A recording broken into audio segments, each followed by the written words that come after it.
हम जैसे ही हमें ये खबर पहुंची कि वहाँ पे इस तरह से फॉरेन स्टूडेंट्स के प्रति बिहेव किया जा रहा है, हम तुरंत हॉस्टल्स के अंदर रहने लग गए। लाइटें बंद कर दी गई ताकि किसी तरह की आक्रामकता हमारे प्रति नहीं की जाए। और फिर हम वहाँ से फ्लाइट करके इंडिया आ गए। किर्गिस्तान में हुई हिंसा ने उज्जैन के मेडिकल छात्रों की जान को खतरे में डाल दिया। मध्य प्रदेश के कई छात्र इस हिंसक माहौल में फंस गए थे और अब धीरे धीरे सुरक्षित अपने घर लौट रहे हैं। उज्जैन के छात्रों ने लौटने के बाद लोकल 18 को अपनी आपबीती सुनाई, जो आपके रोंगटे खड़े कर देगी। उज्जैन के कई छात्र किर्गिस्तान में हुई हिंसा के बीच फंसे हुए थे, लेकिन अब धीरे धीरे अपने घर लौट रहे हैं। उज्जैन के छात्र रवि सराठे, जो किर्गिस्तान में एशियन मेडिकल इंस्टीट्यूट में पढ़ाई कर रहे थे, उन्होंने लौटने के बाद लोकल 18 को अपनी आपबीती सुनाई।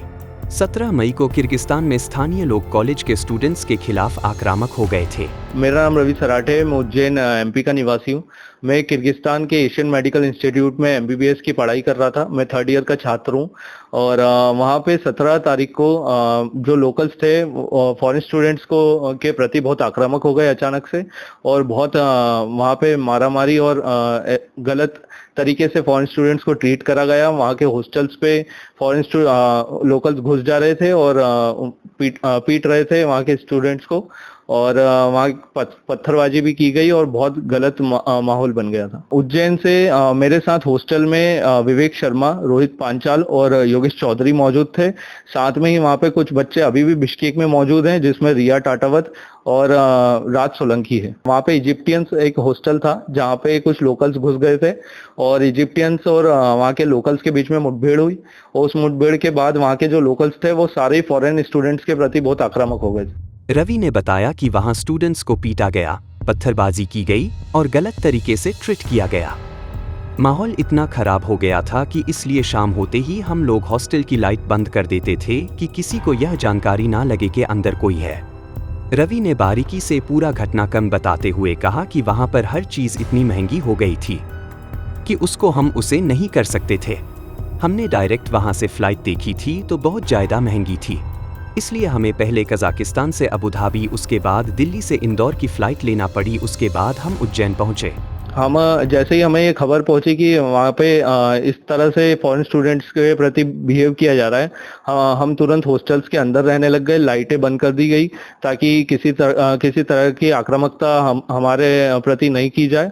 और फिर हम वहाँ से फ्लाइट करके इंडिया आ गए।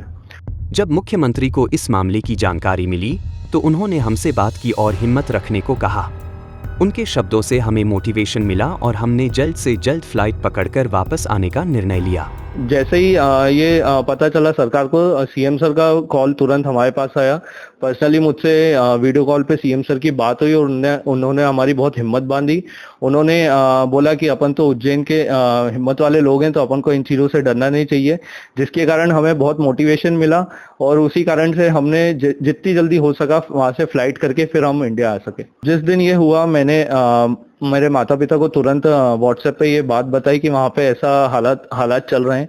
पापा बहुत चिंतित हो गए थे, मम्मी भी बहुत चिंतित हो गई थी। फिर पापा ने सीएम सर को एक पत्र लिखा जिसमें कि उनने चिंता जताई कि जो फॉरेन स्टूडेंट्स का वहाँ पे हालात है उसको लेकर, और सीएम सर ने तुरंत ही फिर हमें वीडियो कॉल करा था।